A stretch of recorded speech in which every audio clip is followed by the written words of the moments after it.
Fala galera, beleza? Professor Paulo, aula do Cultive, aula de Geografia, tema 2, aula 2 de Geografia Agrária.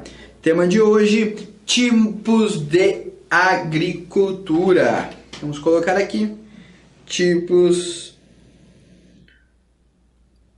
de agricultura, tipos de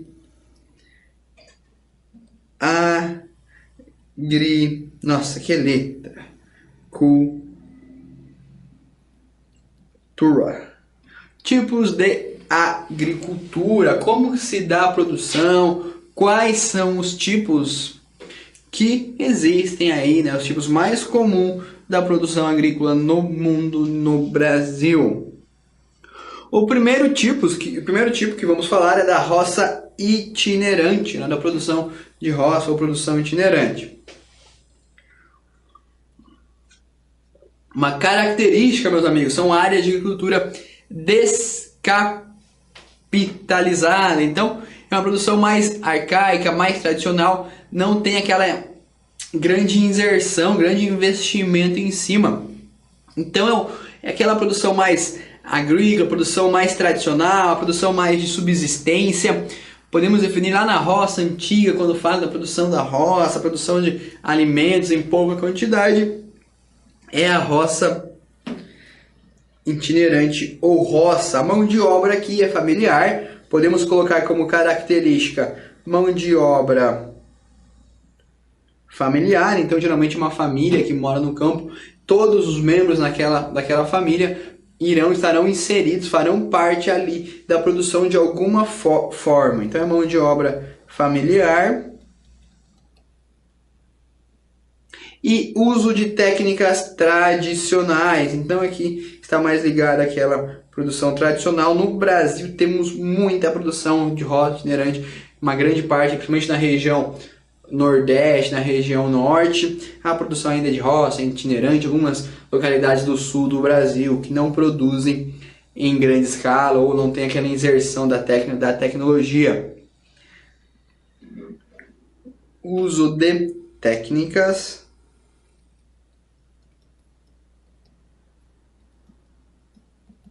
tradicionais e rudimentares. Uma das características da produção é de países em desenvolvimento.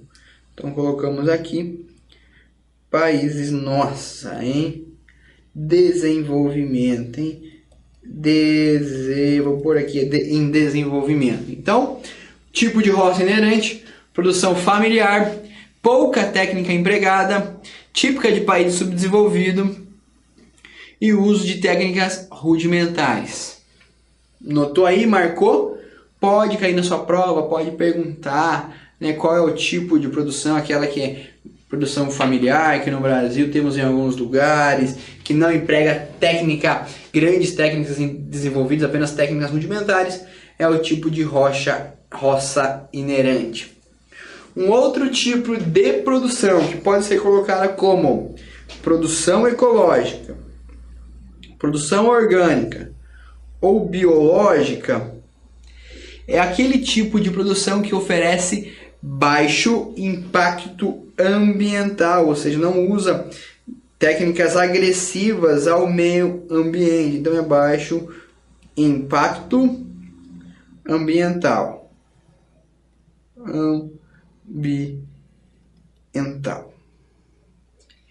Essa produção, meus amigos, também vai respeitar as características do lugar que ocorre a cultivo. Então, nessa área vão geralmente produzir plantas típicas ou plantas nativas da região.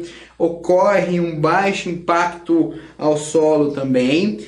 Essa produção também é livre de agrotóxico, informação importante, livre de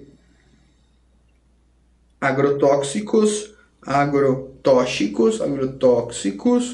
né? Quem já viu a produção orgânica, né? Alimentos orgânicos que hoje está em ênfase, alimentos que são mais saudáveis, que não usam tanto agrotóxico, tanto veneno, né? Tanta coisa que é nociva ao nosso organismo, então também está inserido na produção ecológica. Não utiliza fertilizantes também. Fertilizantes, nem pesticidas e também nem sementes modificadas, não usa a transgeníase, a semente transgênica. Esse tipo de produção é a organobiológica ou ecológica que está em ênfase, apesar que no Brasil temos ainda uma baixa produção ecológica, uma baixa produção orgânica, está crescendo cada vez mais, apesar de o valor, o custo do alimento orgânico ser um pouco mais alto que o alimento tradicional. É uma alimentação, é uma alternativa a ser estudada, né? A ser pensada para os consumidores de alimentos, pois é um alimento comprovadamente menos nocivo para o nosso organismo, que faz uma melhor saúde. Então, são os alimentos orgânicos que não possuem utilização de agrotóxicos, fertilizantes, sementes modificadas e pesticidas. Essa é a principal característica da produção ecológica.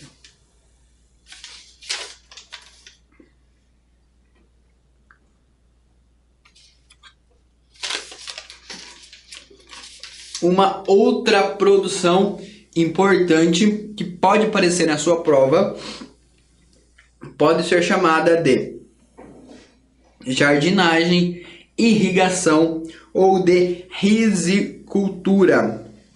Bom, essa produção está presente, meus amigos, principalmente no Sudeste Asiático. E o que é produzido lá no Sudeste Asiático? Todo mundo lembra, todo mundo já viu? No Sudeste Asiático é produzido arroz, ali na Tailândia, na Indonésia, no Vietnã, algumas regiões depois ali um pouco pro Japão também, né? Então é a técnica da rizocultura ou de irrigação. Uma característica: ocorre o uso intensivo do solo,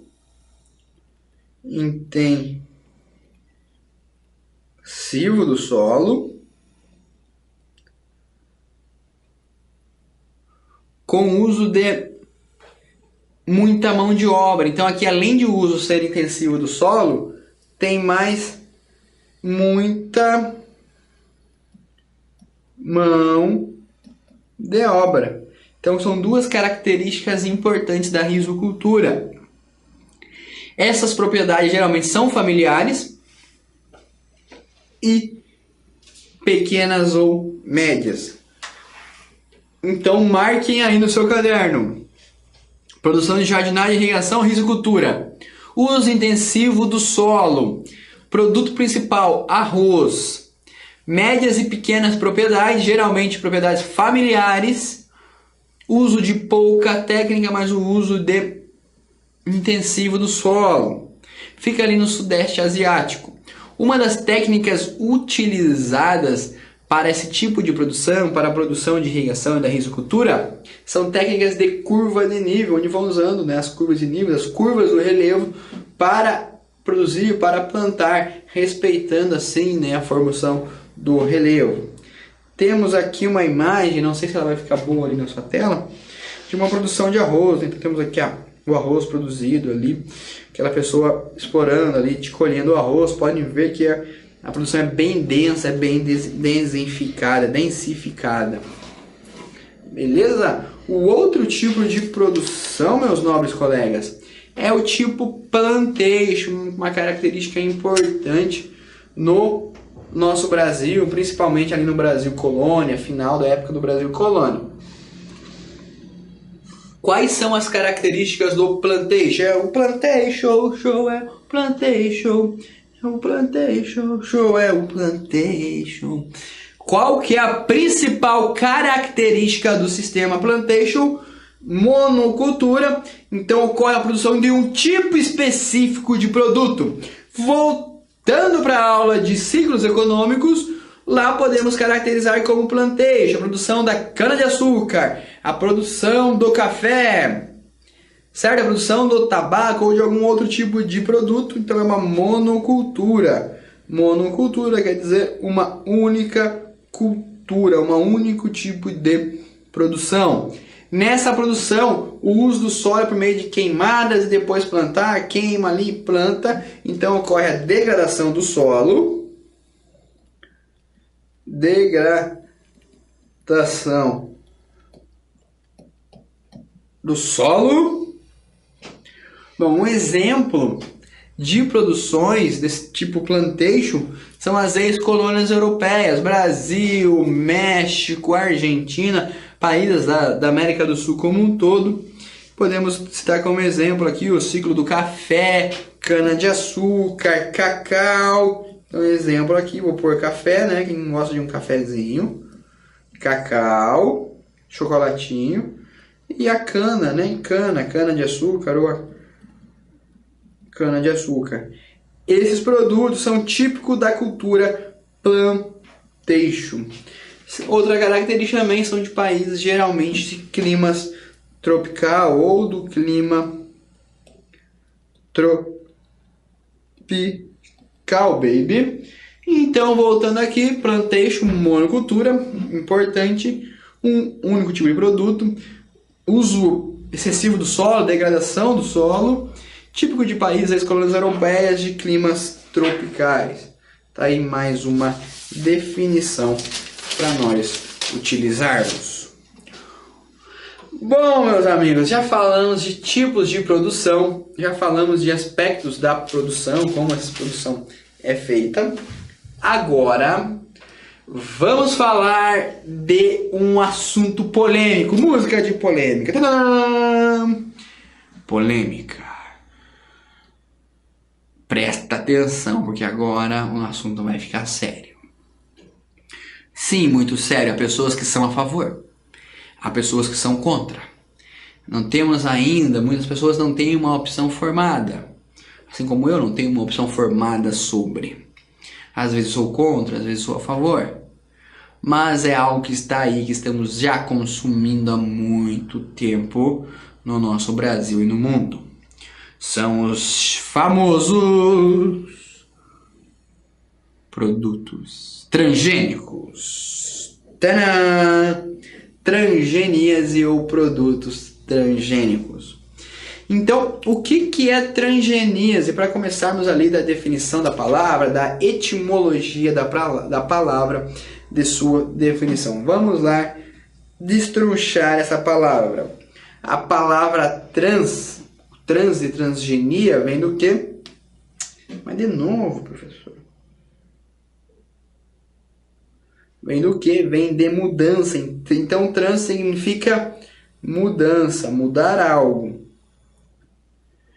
E genia, gênicos, podemos colocar como ONG. Desculpa. OGM. Né? Então, são organismos geneticamente modificados. Então, é a mudança. Então, transgênicos são organismos geneticamente modificados. Bom, pessoal, então a transgeníase é a utilização de sementes geneticamente modificadas por meio de biotecnologia. Então, através de processos de produção tecnológica, essas sementes são modificadas para ocorrer uma maior plantação, mais produção agrícola. Lembra lá dos sistemas agrícolas, dos períodos agrícolas, do período contemporâneo? O transgênico, a produção dos transgênicos, está diretamente ligada à produção no período contemporâneo. Então, os alimentos transgênicos são sementes geneticamente modificadas. E o porquê? Professor, por que modificar a coitada da gênese da semente? Bom, existem diversos assuntos, né, diversos estudos que vão falar. Primeiramente, aumento da produção, então dessa forma contribuir para a produção de mais alimentos e com a diminuição da fome no mundo. Uma espécie mais resistente, então espécies mais resistentes às pragas e às intempéries do tempo. Então as plantas iam resistir mais a esse tipo de plantação. Muitos estudos também, agora isso daí é uma conversa que dá pano para manga, Muitos falam que as sementes transgênicas são mais nutritivas para os organismos, outros não, são totalmente contra, falam que a transgeníase faz mal. Então isso, não existem estudos, né, a longo prazo que comprovam ou não se é benéfico ou maléfico uma semente, um produto transgênico para nós seres humanos. Um fato é que estamos aí consumindo, né, já há algum tempo alimentos geneticamente modificados. Origem, da onde vem a produção de transgênicos? Bom, a primeira, podemos destacar como principal, né, ou como pioneira, a empresa chamada o Grupo Monsanto. Então a Monsanto é um dos responsáveis aí pelas primeiras sementes transgênicas. Pós-Monsanto vem diversas empresas de grande porte, aí, grandes corporações das sementes dos produtos alimentícios, como a BASF, entre outras empresas aí, que também hoje em dia produz muita transgeníase, produz gênese, trocam-se ali sementes geneticamente modificadas, uma vem de gene para outra semente. Então, daí partiu a produção dessas sementes, né? Das sementes transgênicas. Tomar uma aguinha, que não é transgênica ainda. Algumas polêmicas, meus amigos, que envolvem o produto transgênico. Então vamos colocar aqui polêmicas.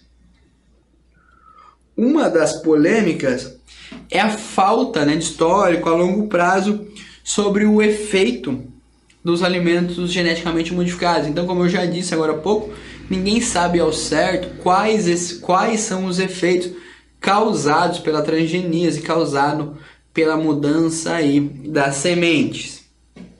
Uma outra questão fala sobre a biodiversidade ou a diminuição da biodiversidade, que a transgeníase pode mudar, não podemos ter diversas espécies de um produto só, aquele produto ficar unificado, tem só ele, né? Diminuindo assim, né, a diversidade de tipos de alimento da mesma espécie. Uma outra questão é o monopólio das sementes por parte das grandes corporadoras, das grandes produtoras agrícolas, que também é uma questão que causa, né, pô, só um produtor, só algumas empresas vão ser detentoras e vão produzir essas sementes. Com a Monsanto, com a questão das transgeníase, podemos dizer também que não ocorreu o controle de pragas também. Então, a partir do momento que se desenvolvem novas sementes, também podem surgir, até surgiram novas pragas que vão atingir aí o meio ambiente, a produção agrícola. Então, ainda é necessário controlar as pragas, a aplicação de agrotóxicos, de pesticidas. E também mudança de hábitos alimentares, por exemplo, o aumento do consumo de glúten. Então, essa questão da transgeníase envolve polêmicas, envolve assuntos. Muitas pessoas contra, muitas pessoas a favor. Uma coisa é, lado positivo, aumentou a produtividade, diminuiu as espécies, lado negativo, não temos estudos ainda. Então, temos que ver qual é o contexto, que a questão, se quer alguma coisa sobre. Lembrando que hoje em dia a produção de alimentos transgênicos é muito grande no Brasil, e essa produção, principalmente de soja e milho, está aí, né, inserido na nossa produção agrícola.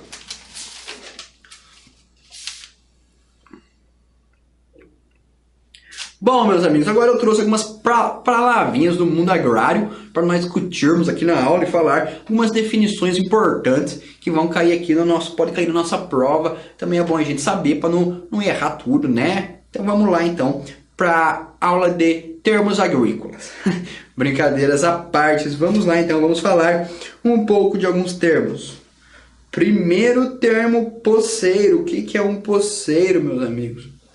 É a pessoa, né, ou o sujeito que se apossa da terra, de uma terra do Estado, marque aí, ou terras devolutas, ou uma terra sem dono. O sujeito não vai possuir a titulação da terra, então marque aí, poceiro não possui a titulação da terra. Não possui titulação. Vou colocar só isso aqui. Sua titulação da terra. E o grileiro. O que seria o grileiro? O grileiro, meus amigos, é aquele sujeito que vai numa terra, que invade uma terra e que forja, né, que forja o documento, que inventa um documento para dizer que a terra é sua. E da onde, meus amigos, que vem o termo grileiro? Vamos lá, vamos definir, vem de grilo, lembra o grilo, aquele insetinho? Mas por que o grileiro? O grilo não toma a terra de ninguém. Porque antigamente, meus amigos, quando alguma pessoa ia tomar alguma terra, ia poçar, ia forjar alguma documentação, algum documento, colocava esse documento, né, um papel novo, numa caixa com um grilo. Com o passar de alguns dias, o grilo, né, a sua ação ali faz com que esse documento pareça mais velho. Então daí surge o termo grileiro. É só mais uma curiosidade para você. Mas são pessoas que forjam documentos, que inventam documentos para dizer que a terra é sua. Uma outra definição, invasor. Sujeito que se apossa ou que invade terras que possui dono. Então quem invade uma terra é o invasor. Uso capião, meus amigos. Que esse termo às vezes pode aparecer em algum vestibular, alguma coisa. O uso capião, meus amigos, é a garantia de obtenção da titulação de terras que já são ocupadas há algum tempo considerável, desde que o dono não conteste. E não existe uso capião para terras devolutas ou para terras do Estado. Por exemplo, tem uma terra abandonada lá, vai uma pessoa, vai uma família e ocupa essa terra, faz sua cerquinha lá, fica morando ali. Passa-se 1, 2, 3, 4, 5, 6, sei lá, 10 anos e não aparece dono. Então, quem está ocupando 10 anos vai lá e entra com um pedido com uso capião. Como essa terra não vai ter dono, o Estado vai conceder, né, e vai entender que para aquela pessoa que está morando ali não apareceu o dono, não for contestado seu pedido de propriedade da terra, é concedido o uso capião da terra. Então seria um uso por tempo maior, a pessoa ficou um tempo maior na terra.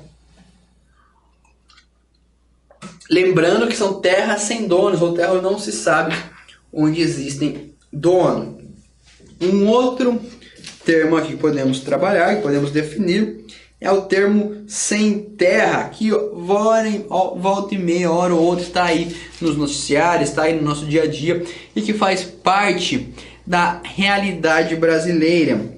O que é a definição de sem terra, meus amigos? Sem terra, ele é o sujeito que trabalha na terra, que está ali, trabalha, mas ele não possui terra. Ele tira o seu sustento da terra, mas está ali trabalhando na terra para outro. E também os sem terras reivindicam, né, ou pedem direitos pelo acesso da terra e principalmente pela reforma agrária.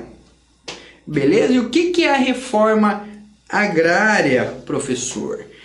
Podemos definir reforma agrária, meus amigos, como um sistema em que incorre a divisão de terras que não são produtivas. Então, uma determinada região tem muita terra, tem lá um dono, mas essa terra não gera lucro, não gera produção. Então, por meio de ações do governo, de políticas públicas, essas terras podem ser distribuídas para pessoas que não têm terra, que trabalham na terra, né, pessoas sem terras. Essas terras que não são produtivas são distribuídas para que a partir daí pessoas sem terra tenham terra e possa produzir nessa terra. Lembramos que no Brasil ainda não existe uma política de reforma agrária, apenas alguns assuntos, algumas discussões. Mesmo esse assunto estando na Constituição Federal, ainda não temos uma política, ainda há um certo receio, uma discussão muito grande, então é um assunto bem trabalhado, é um assunto bem recente. Mas em resumo, seria terras inapropriadas. Essas terras são loteadas, são divididas com pessoas sem terras, com moradores sem terras, são distribuídas para essas famílias que não possuem terra para que elas possam plantar e tirar o seu sustento da própria terra. Uma outra definição que nós podemos dizer também, meus amigos, que dentro desse sistema da reforma agrária que recebem os lotes, as pessoas vão ter meios de produzir ali no seu próprio lote, no seu próprio terreno. Então vão ter condições para o cultivo, o governo ali vai auxiliar com irrigação, com sementes, com eletricidade e financiamentos também para que a pessoa possa e tenha condições de começar a sua produção agrícola, de fazer com que aquela terra que outra hora não produzia, era improdutiva, agora passe a produzir. Então o termo reforma agrária podemos definir simplesmente, né, da forma mais simples, claro que envolve aí N fatores, envolve diversas questões históricas que vêm se desenvolvendo no Brasil já há um bom tempo, é a questão da distribuição de terra.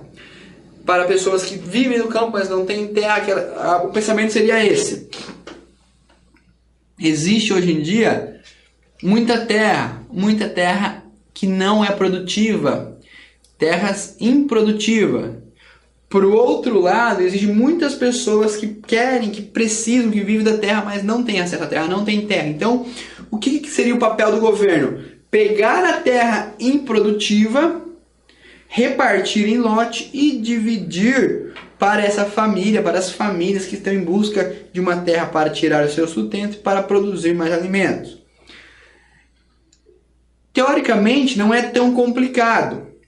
O problema é que vai envolver diversos fatores, como o dono da terra, se essa terra é produtiva, não é, essa pessoa que quer a terra, ela vai trabalhar na terra mesmo, não vai, então envolve diversas questões que estão inseridas aí no tema de reforma agrária brasileira. Tema esse que dá pano para manga há bom tempo, mas que deve ser discutido e tem que ser discutido para ver qual que é o melhor caminho. No Brasil tem muita terra e tem muita terra improdutiva mesmo. Então devemos pensar, o governo deve pensar maneiras para que facilite que as terras produzam mais e gerem mais alimentos, consequentemente gerando mais emprego, mais trabalho para pessoas aí no nosso Brasil todo, para os brasileiros. Então é uma questão muito importante que deve ser discutida e cai no Enem, cai na prova. Então tem aí o assunto de reforma agrária, seria uma redistribuição de terras. E por último, vamos falar do parceiro. O que seria o parceiro? E aí, parceiro, beleza? E aí, parceiro? O parceiro, meu amigo, é o sujeito que trabalha e mora na terra de outra pessoa em troca de produção agrícola. Ou seja, eu tenho uma terra, mas eu não tenho como produzir.